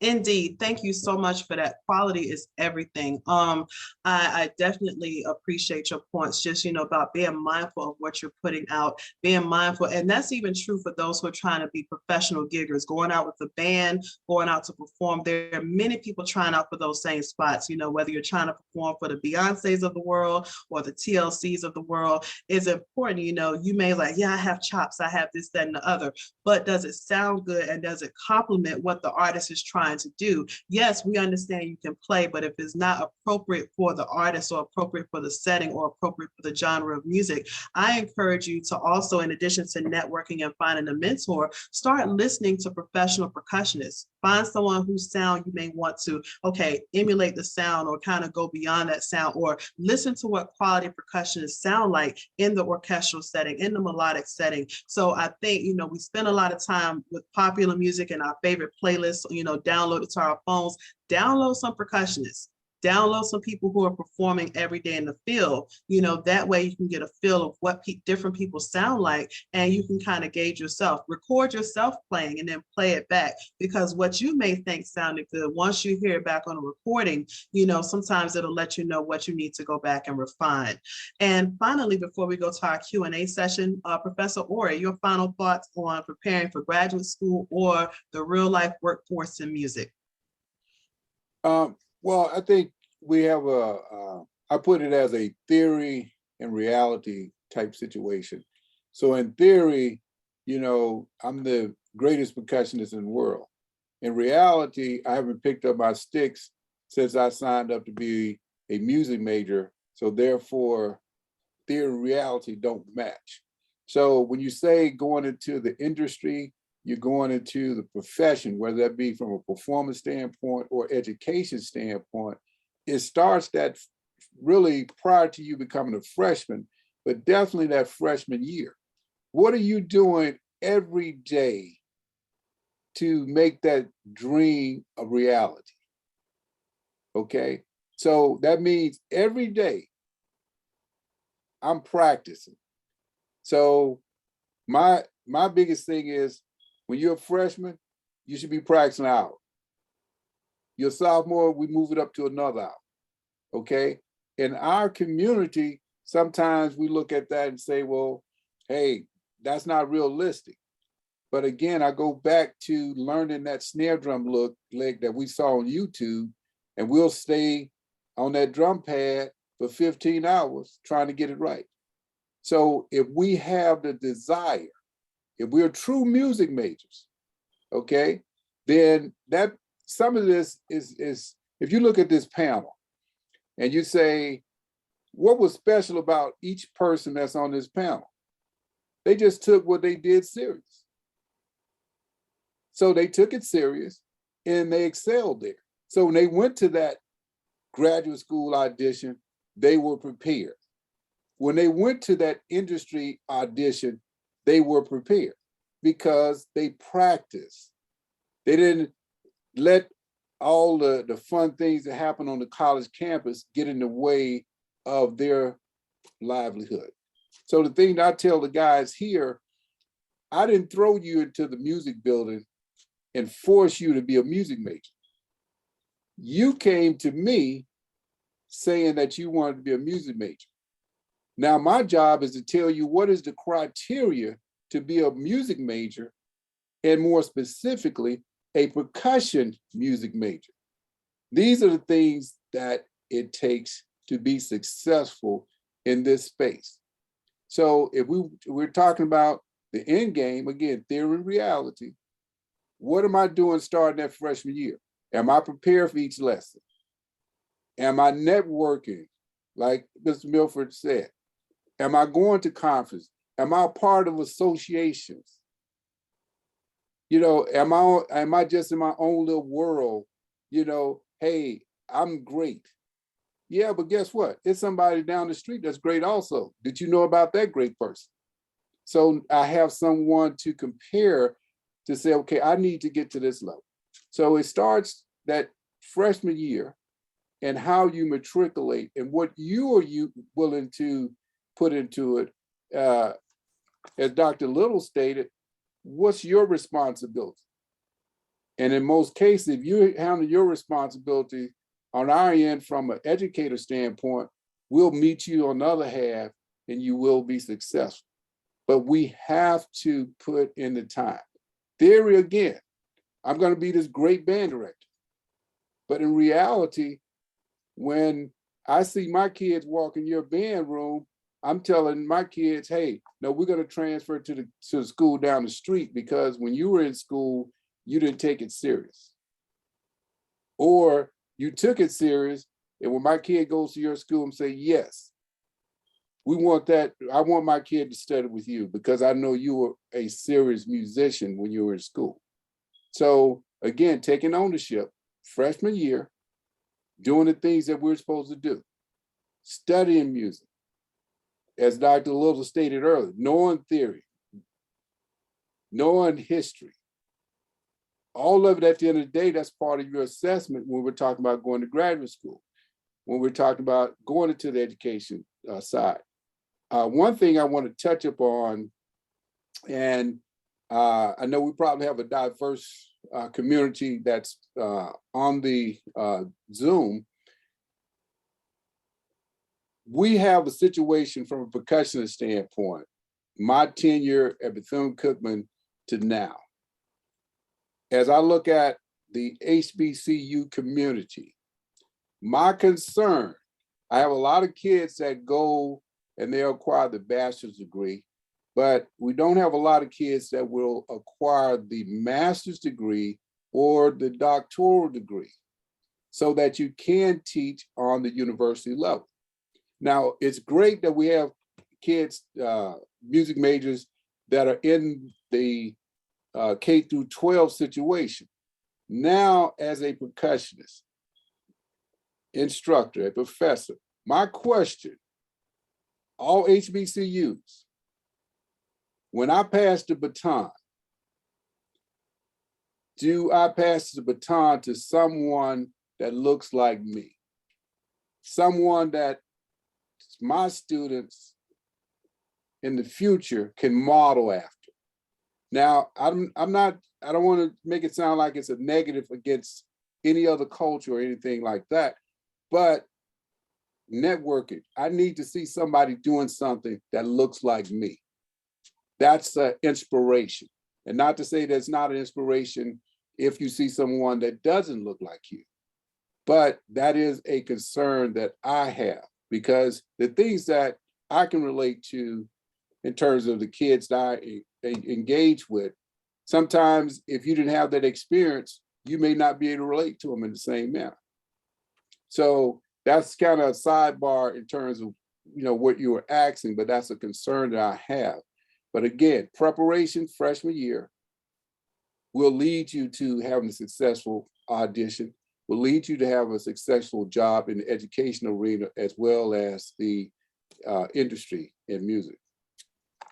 Thank you so much. And you mentioned some great things about even diversity and inclusion and equity and, getting more of our students to pursue the advanced degrees so that we can see more diversity in our higher education programs. Right now, it is still heavily one-sided with professors, in the university setting. So we definitely encourage you, to not be afraid to pursue those advanced studies. One final nugget I believe before we start answering questions is I encourage you to think like a professional before you even leave school. Your junior year, you should already have a press kit on yourself. You should have a website. We're in a digital age now. You don't have to already be in the field to have a website. You are a professional before you leave school. I encourage you to have a website, whether it's Wix, whether it's GoDaddy, whatever you want. I encourage you to have a business card. When you're going out and you are going to college fairs, give them a business card in addition to your resume. Have a resume that's updated and know that it's functional. It's always a work in progress. But I encourage you to have a headshot, especially if you're a performance major, because again, you're self-employed when you leave. So if you're in sound recording, sound engineering, and you want someone to hire you to do their sound and lighting, how am I going to hire you if I don't know who you are, if I don't know anything about you? So have a professional press kit, whether you make it yourself, whether you partner with someone in the mass communications or English department, have someone proofread it, have a photography major, get other students involved so that they can get the practice too for their professions. But I encourage you to have a professional kit before you leave school. You don't have to already be in the field to think and act like a professional, to dress like a professional. You should not be a junior and senior in college still dressing as if you're in high school. You dress for the job you want. So it's very important that you start portraying the professional image before you leave school. A lot of the times we take you seriously, and it's not saying you have to have on a Brooks Brothers suit, but it is very important that you dress, appropriately, that you dress neat, that you're well groomed. Regardless of your hairstyle, just make it neat with what you're doing because we take you seriously. So I definitely encourage you to have that press kit, have your business card, have a resume, have a headshot as basic tools in your toolbox. And then that will help you to be more marketable. Keep a track of when you go to fairs, who you apply to, who responds back to you. Have your references already in line. You should already have 3 general references. You can always have some tailored references later, but make sure you work with your career success department at your school to set up your profile prior to your senior year. You can always revamp it later, but start thinking like a professional before you graduate. It shows the type of character you have. It shows how organized and detailed you are. And it just makes for a different outlook on, instead of being stereotypical about what people typically expect from percussion graduates and, you know, and just university graduates and young people these days. It helps you to be a little bit more mature and go after what you want. So we're at a close now. We're going to our Q&A sessions. I see some hands up and I see some things in the chat, both on Facebook and Zoom. So I'll alternate between the 2 chat. But let's start with Mr. Kenneth Gray. If you can unmute yourself and ask your question to the panel. Viking Pride, Dr. Brock, how are you? I'm All good, right. Viking Pride. Good to see you.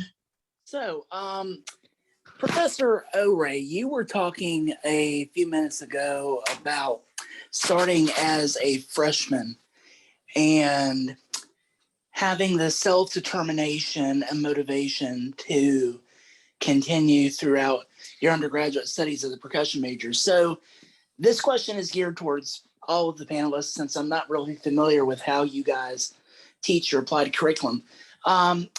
First half of the question is, do you feel like a level system similar to that at the University of North Texas helps students stay on track in your applied curriculum? Or for a student that comes in weak on timpani and mallets, do you just say, okay, by this semester, we're going to learn this amount of scales, this amount of rudiments, or is it all an individual type scenario?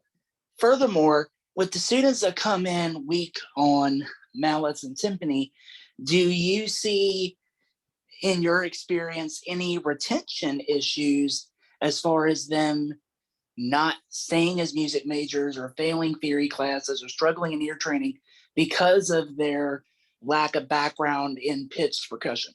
Did that make sense?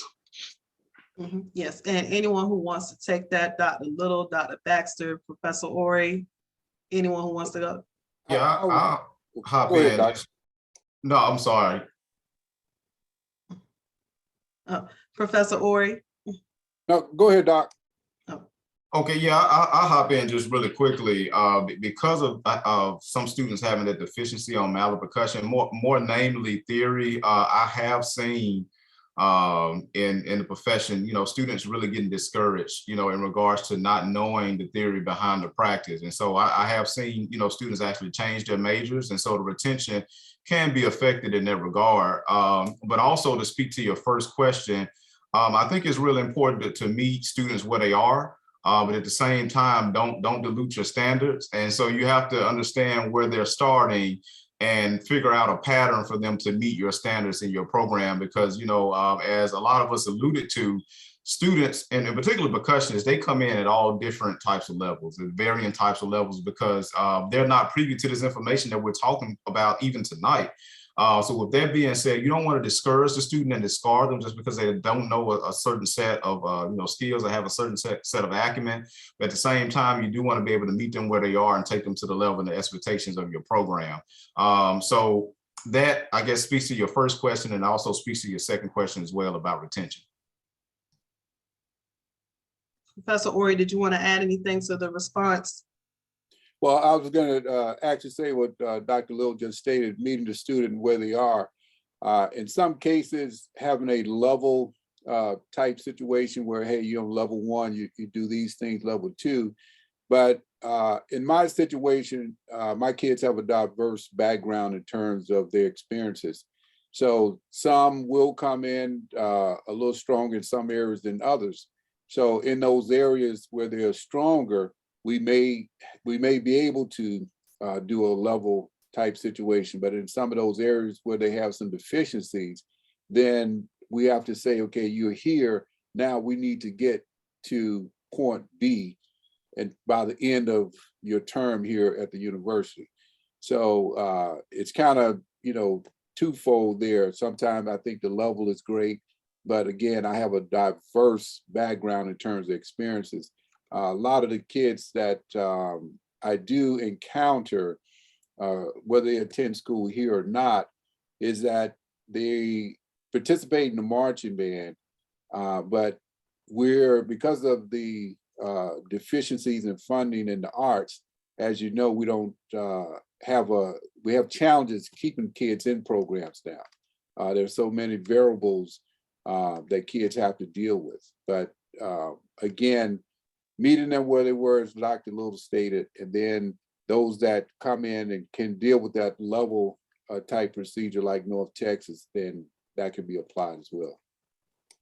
Indeed, thank you. We'll go to one of the questions that I have on Facebook, and then we will get to Jacqueline Bryant's question. So the question on Facebook goes back to when you were talking about audition fundamentals or audition requirements. The question says, in addition to the fundamental expectations of percussion students, to what degree do you all prefer to see them exposed to Mallet techniques and hybrid rudiments? And how much does that affect the decision to place them in your ensembles or offer scholarships? So of course, we know some students come in only have experience with 2 Mallet technique. At what level do you expect them to have 4 Mallet technique coming into your program? So anyone who wants to tackle that question. And this is coming from Mr. Anthony James. Professor Milford. Yeah, to answer that question, I think with my situation, obviously, I have a standard, and it's just like anybody else standard out wherever you school that you're trying to look at. The standard is high, but I have to be very careful about how I'm, I guess, maneuvering, trying to get a student to achieve a process so quickly. So for me, where I'm at, being that the program is only 4 years old, if it's cool if you know how to play 4 mallets. It's cool if you don't know how to play mallets at all. My thing is, if I see some type of willingness, that can fix a whole lot of issues that you may have. So for me, I'm not really looking for the best player. I'm not looking for the worst player. I always tell people when I audition them, I'm still building the program, but I'm looking for a student that I can see some type of potential to develop them. Now, if I see that the student does not meet that, we have a conversation to try to point that student in the best direction, either change a major, either minor in it, or still be in an ensemble to where they can do some things that they like to do. But most importantly, I try to meet the student where I think they are or should be at some point in time. So I don't rush the process, but there is a timeline that I need to see some type of progression, because 4 years can go by like that super fast.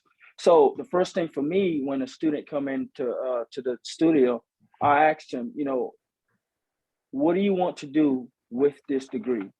What does that do for me as an instructor? I need to kind of tailor my strategies or teaching strategies to what they want to be and throughout life.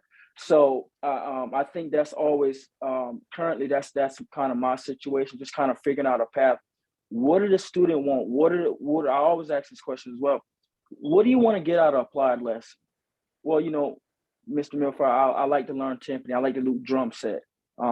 So from there, we have some type of, I know you're going to somewhat enjoy the course, because I know at times applied lessons can get very dry and uninteresting at times, depending on the level that you're at. Obviously, if you can play, come from an arts program where you've been introduced to a lot of this stuff early on, it's more enjoyable. But for a student who's just probably starting out, it can be very discouraging. So I always try to make sure that I'm doing things that involving them rather in the process of learning. And it's been going a lot better. It's not all perfect, but it's not all bad. I'm just giving you the realization of the process.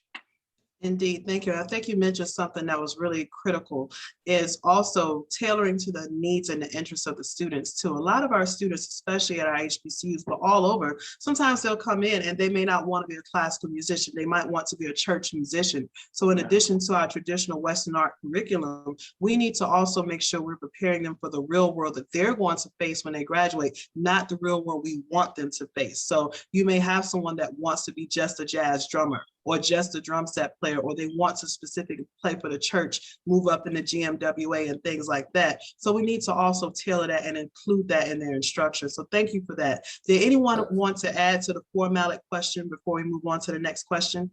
Dr. Brock. Yes. I would like to chime in real quick for this question. I think for every percussion instructor who's in school or is an instructor at this point, our dream is to have that just perfect department. Everybody comes in and everybody can play at the same level. Yeah. That's the ultimate dream, right? Yeah. But however, that's not the case, especially, like a lot of us said, we get diverse backgrounds. We get kids coming in from all type of backgrounds. We have kids that may have been to the art schools. We have kids that may have not. And now the key message is, like, I believe it was, Professor Milford, who said, hey, we want to meet our students halfway, right? So for a kid that really comes in, is dynamite on 4 Mallet, he can play all this literature and everything. I think in my position, I would be like, hey, I'm not really interested in how you're playing. I'm really interested now in how you're going to be a leader amongst the other folks, right? How can you now help the folks who are not on your same level? Just generating people skills. Right? So you can do great things. For a student that comes in as someone who has some challenges, Professor Milford said the same thing. Hey, look, I'm going to meet you halfway. At some point, I'm going to make a decision. Hey, do you need to go further? Or you may want to try something else at this time. And that's a lot that's on the instructor to really, hey, I'm meeting you halfway. These are the things that you need to work on. I'm going to work on with you. Do I see you improving? Yes or no? Or have you been putting in the work? Yes or no? If you haven't, then we just have to you have to have those honest conversations with yourself and make the honest decision. If you have put the work in, then you will be, by the time you're 4 years older, you will be a professional musician and you will have the ability to play just like the guy who comes in and awesome at 4 Mallets. So that's what I would say to that. Thank you. Thank you. Next question, and then we have a final question that's in the chat. So Jacqueline Bryant, if you can unmute yourself and ask your question. I hope I said your name right. Hi, my name is Jacqueline Bryan. Jacqueline, okay. I'm a percussionist in the Middle Georgia area. And, I just wanted to ask pretty much, I'm about to go into my undergrad, and I want to ask from, a professional standpoint on a collegiate level, pretty much how do I, in order to be where you guys are today, on that collegiate level and, doing big things, what would be your roadmap if you were kind of in my shoes? And, like Dr. Little and Dr. Brooke, I know you guys are director of bands. Oh, I was wondering if you could answer that question as director of bands, so I could, see both sides, and the professors can answer it as professors. Just because I'm still trying to kind of figure out what I want to do, and I'm still, still learning a lot of things, and I want to see both perspectives. Okay, repeat your question one final time, what you were asking for the panel. Basically, what do I need to do right now in order to be in the positions that you guys are in? Okay, from the education perspective, one, if you're trying to be on the K-12 level, of course, minimum bachelor's degree, pass your certification assessments, achieve licensure, and then of course you're eligible for employment in any public school district, also charter schools and private school districts. For the university perspective, the advanced degree is often required. Sometimes a terminal degree is preferred, but nevertheless, whatever your master's degree is, you have to have a minimum of 18 hours in the field that you're trying to teach. So it has to be at least 18 hours in education or 18 hours in performance or a combination of the two in order to meet the certifications or the SACS accreditation requirements for the particular university that you're trying to apply to. So a lot of times you will see some percussion instructors on a university level that have a bachelor's degree, but typically they're on staff and they're not on faculty. If you're trying to be on faculty, most of the times they're looking for that advanced degree because they're also looking for you to teach additional courses in the department, be it music appreciation, be it applied lessons and things like that. And not only do you have to meet their departmental requirements, you have to meet the accrediting requirements of the accrediting agency for the music department and the school itself, which is why those degrees are required. Did anyone want to add to that quickly? Yeah, I will, Dr. Brock, just really quick. I think that you're taking the first step. And what I mean by that is by you being on this webinar and taking what you do seriously and actually listening to professionals in the field in regards to where you ultimately endeavor to be. That's the first step, you know, in regards to, again, as many of the panelists have mentioned, we've created a network and just listening to different people and gaining those different perspectives. Now, the last thing that I give you before we move on for tonight, and this may sound really cliche, and I think one of the panelists had touched on this just a little bit as well. You have to see where you want to go. So I know you mentioned, you know, myself, and I think Dr. Brock in regards to being director of bands on the collegiate level. You have to see that for yourself, and you have to have tunnel vision. You know, you have to make sure that you take all the necessary steps, which is what Dr. Brock gave you, but you have to make sure that you have that intrinsic motivation to see yourself being in that particular, you know, place, especially as a percussionist. So those are the things that I want to offer to you. Dr. Brock definitely gave you all of the items that you will need in regards to schooling and things like that to get to your position. And so my opposition to that will be actually seeing yourself in that position and make sure you have tunnel vision with getting to where you need to be and networking and, you know, attending events such as this one to actually grow yourself as a professional. Indeed. Thank you, Dr. Little, for that. And I would like to thank all of my panelists and my participants on the call, whether you were here with us on Facebook, whether you were here with us on Zoom. I appreciate you. We've come to a close. Excuse me. As an exit, I would like to give my college professors the opportunity to give a small pitch for their university as they exit. So I will start with Professor Ore to give a pitch for Bethune-Cookman University as a recruitment tool. This will be a recruitment stop for today. Hey, I'd like to thank you, Dr. Brock, and all of the panelists for having me on. If you're looking to be a part of a great program, and you want to be in a program that's going to push you to another level, we would like for you to consider Bethune-Cookman University in the sunny state of Florida and Daytona Beach. Also, I would like to give a plug to the young man, to Kalen Bryant. He's a great percussionist, and he's doing some great things. So I would like to tip my hat to him as well. I see what you did there, Professor Ore. And Jacqueline Bryant, I see you're campaigning for that A this semester. So good job on that, indeed. Dr. Baxter, if you could give your plug for Albany State University. Yes, if you're also wanting to go to a great program, Albany State University in Southwest Georgia, wonderful program to be with. And if you want a teacher who's going to meet you where you are, also teaches theory, piano, sight singing, all the skills you need as a music major, you're going to have me and I can give you those skills. So do come to Albany State University where I can give you all the things that you need. Indeed, I like that pitch. Okay, I might need to sign up. Okay, Professor Powell, give your pitch for Virginia State University. And I got to give a shout out. That's my alma mater. All right, first I want to say thank you, Dr. Brock, for having me on. And so yeah, if we in our rebuilding stage at Virginia State, so you want to come be a part of a great program, a great drum line. We're going to come up this year. Nice young line, so we have a lot of spots open, but also, come be a part of our great music program. We're in Virginia, so we're not down south where it's too hot, so we're right in the middle. Indeed. Thank you so much for that. Professor Milford, give a pitch for Allen University. Yes, so obviously everyone knows that my program is young, but I will say this: we are very young, and we're doing some great things here at the university. And if you want to be a part of our small, soon to be big percussion program and comprehensive program rather, check us out. Follow us on our Instagram page, AU Percussion, and also I'm running the page, my private page here, my personal page, Javon Milford, and also our Facebook page, AU Percussion. You can find out all the details, and I'll let those resources speak for itself for the program.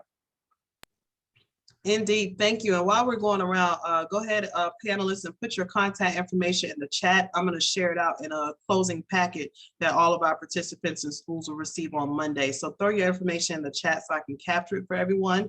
And next, Dr. Little, please give a pitch for the Jackson State University. All right, so first and foremost, again, speak to the sentiments of my colleagues. Dr. Brock, I appreciate you for putting this webinar on. Absolutely outstanding. Well, in regards to our program, the Jackson State University, we're definitely steeped in rich tradition, and we want all students to be a part of that in order to take our program to the next level. I mean, some people may look at our program and feel as though we're on a certain level in regards to the upper echelon of programs, but we have so much growing to do, and we want students, you know, like you on the webinar, or students listening to this, to be a part of that pedigree and help us move our band program forward. And last and certainly not least, you will be engulfed in the culture like no other at Jackson State University. With the hire of Coach Deion Sanders at Jackson State University, you will have an athletic experience like none other, and also that matches your musical experience as well. So we hope you choose Jackson State University. If not Jackson State University, there are so many great programs you can look into, and a lot of great professors on this call tonight who are developing programs. They want you as a part of their programs as well. I would highly suggest that you go to a HBCU, not in spite of a PWI, but you get a totally different experience from HBCU as well.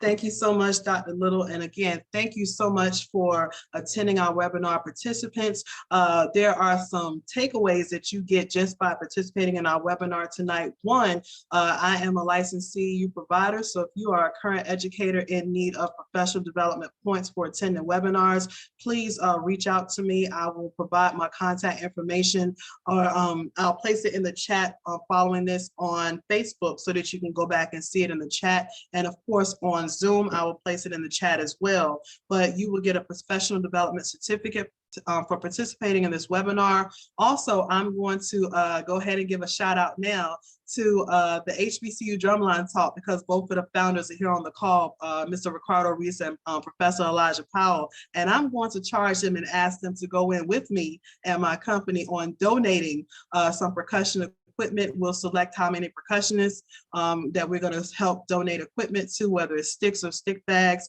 I know we did some scholarships last season, so let's try to keep that going this season. We've done some book scholarships. So of course, shout out to the students that received scholarships from us last year, whether it was a book scholarship or we paid their band fees. So we will be doing the same thing for students this year, but we're going to donate some percussion supplies for those who participated in the call, or if there was a director on this call, give me your information in the chat, and someone from your school will get the percussion equipment for you participating on the call and interceding on their behalf. Had to take it to church for a minute. So there we go. Again, thank you for attending. I know that we went a little over time today, but of course with CEU credits, you have to have a minimum number of time in order for your credits to actually count with your school district. So thank you so much. And I look forward to seeing you again in our next webinar. So stay tuned for upcoming events. God bless and good night.